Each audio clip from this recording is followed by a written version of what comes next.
Halo semua, Assalamualaikum warahmatullahi wabarakatuh.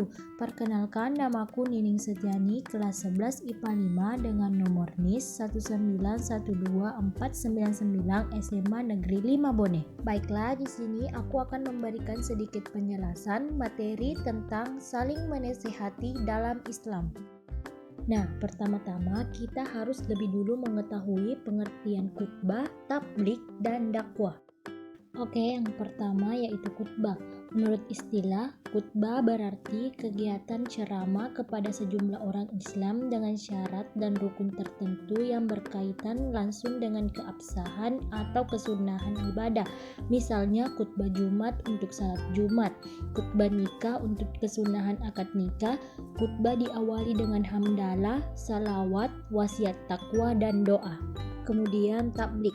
Tabligh menurut istilah adalah kegiatan menyampaikan pesan Allah Subhanahu wa Ta'ala secara lisan kepada satu orang Islam atau lebih untuk diketahui dan diamalkan isinya. Misalnya Rasulullah SAW memerintahkan kepada sahabat yang datang di majalisnya untuk menyampaikan suatu ayat kepada sahabat yang tidak hadir. Kemudian yang ketiga yaitu dakwah. Menurut istilah, dakwah adalah kegiatan mengajak orang lain, seseorang atau lebih ke jalan Allah Subhanahu wa Ta'ala secara lisan atau perbuatan. Kegiatan dakwah bukan hanya ceramah, tetapi juga aksi sosial yang nyata. Misalnya santunan anak yatim, sumbangan untuk membangun fasilitas umum, dan lain sebagainya. Selanjutnya kita akan membahas pentingnya khutbah, tabligh, dan dakwah. Yang pertama yaitu pentingnya khutbah. Khutbah termasuk aktivitas ibadah. Oleh karena itu, khutbah tidak bisa ditinggalkan karena akan membatalkan rangkaian aktivitas ibadah. Contoh, apabila salat Jumat tidak ada khutbahnya, salat Jumat tidak sah. Dan apabila wukuf di Arafah tidak ada khutbahnya, wukufnya tidak sah. Sesungguhnya khutbah merupakan kesempatan yang sangat besar untuk berdakwah dan membimbing manusia menuju keridaan Allah Subhanahu wa Ta'ala. Yang kedua yaitu pentingnya tabligh. Salah satu sifat wajib bagi Rasul adalah tabligh, yakni menyampaikan wahyu dari Allah Subhanahu wa Ta'ala kepada umatnya. Semasa Nabi Muhammad SAW masih hidup, seluruh waktunya dihabiskan untuk menyampaikan wahyu kepada umatnya. Dan setelah Rasulullah SAW wafat, kebiasaan ini dilanjutkan oleh para sahabatnya, para tabi'in atau sahabat Nabi, dan tabi'it tabi'in atau pengikut sahabat Nabi.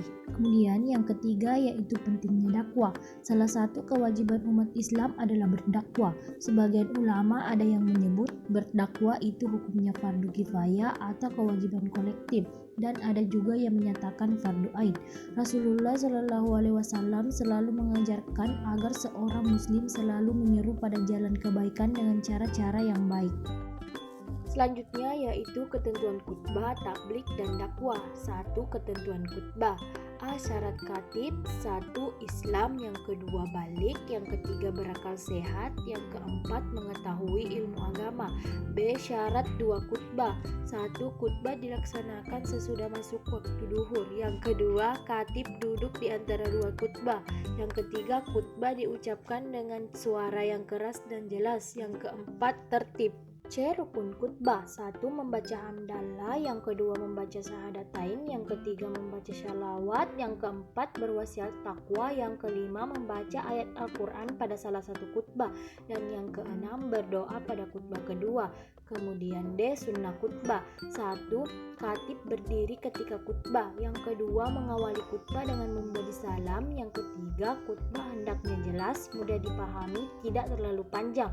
Yang keempat, khatib menghadap jamaah ketika khutbah. Yang kelima menertibkan rukun khutbah. Dan yang keenam membaca surah Al-Ikhlas ketika duduk di antara dua khutbah.